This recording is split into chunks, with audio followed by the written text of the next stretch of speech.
ఈ నెల 18న తెలంగాణ రాష్ట్ర బంద్ను విజయవంతం చేయండి. రాష్ట్ర బంద్తో రిజర్వేషన్ వ్యతిరేకుల కళ్ళు తెరిపిస్తా. బంద్కు అఖిలపక్ష పార్టీల మద్దతు ప్రకటించాలి. బంద్లో పార్టీలకు అతీతంగా బీసీ శ్రేణులు పాల్గొని బీసీల సత్తా చాటాలి.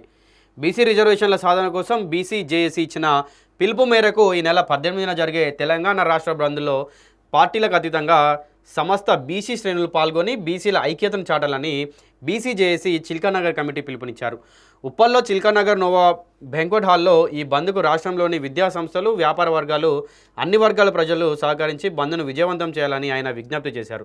బీసీల రాష్ట్ర బంద్ ద్వారా బీసీల ఐక్యతను చైతన్యాన్ని చాటి చెప్పాలని, బీసీలకు జరుగుతున్న అన్యాయాన్ని దేశానికి వినిపించడం కోసమే బంద్ చేయాల్సి వస్తుందని, బీసీలకు న్యాయం జరిగే వరకు పోరాటం ఆపేదే లేదని హెచ్చరించారు. బీసీలకు న్యాయబద్ధంగా రావాల్సిన రిజర్వేషన్లు కోర్టులను వేదికగా చేసుకొని అగ్రకులాలు అడుగడుగునా అడ్డుకుంటున్నాయని, ఇది ఎంతవరకు సమంజసమని ఆయన ప్రశ్నించారు.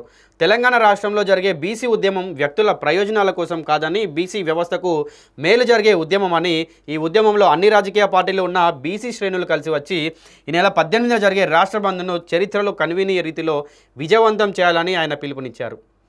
బీసీల ఆత్మ అభిమానాన్ని దెబ్బతీస్తూ బీసీల రిజర్వేషన్లు తగ్గించాలని కుట్రలు చేసే వాళ్లకు బుద్ధి చెప్పేలా బీసీలు ఉద్యమించే సమయం ఆసన్నమైందన్నారు. రాష్ట్ర బంద్కు అఖిలపక్ష రాజకీయ పార్టీలు స్వచ్ఛందంగా మద్దతు ప్రకటించాలని ఆయన విజ్ఞప్తి చేశారు. గ్రామ స్థాయి నుండి రాష్ట్ర స్థాయి వరకు ఎక్కడెక్కడ బీసీలు జేఏసీలుగా ఏర్పడి బంద్ను విజయవంతం చేయాలని పిలుపునిచ్చారు.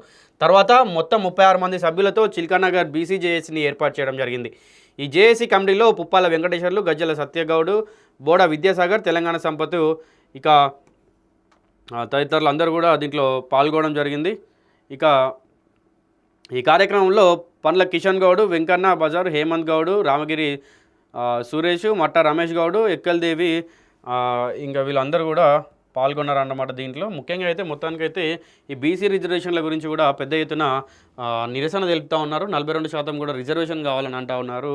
అలాగే మనకి ఇదే తరహాలో నిన్న ఉప్పల్లో మీటింగ్ ఏర్పాటు చేసి జేఏసీలు పిలుపునిచ్చారన్నమాట. జేఏసీని ఏర్పాటు చేశారు. దీంట్లో మొత్తంగా 36 మంది సభ్యులతో చిల్కానగర్లో బీసీ జేఏసీ ఏర్పాటు చేశారన్నమాట.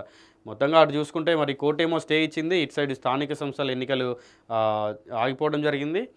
మరి మొత్తంగా కూడా ఈ బీసీ రిజర్వేషన్ పైన ఎట్లాంటి తీర్పు వస్తుంది, ఎట్లా ముందుకు వెళ్ళబోతుందని చూడవచ్చు. మనకు 18వ తారీఖు అయితే మొన్న ఆర్ కృష్ణయ్య 18వ తారీఖున రాష్ట్ర బంద్కు పిలుపునిచ్చారు.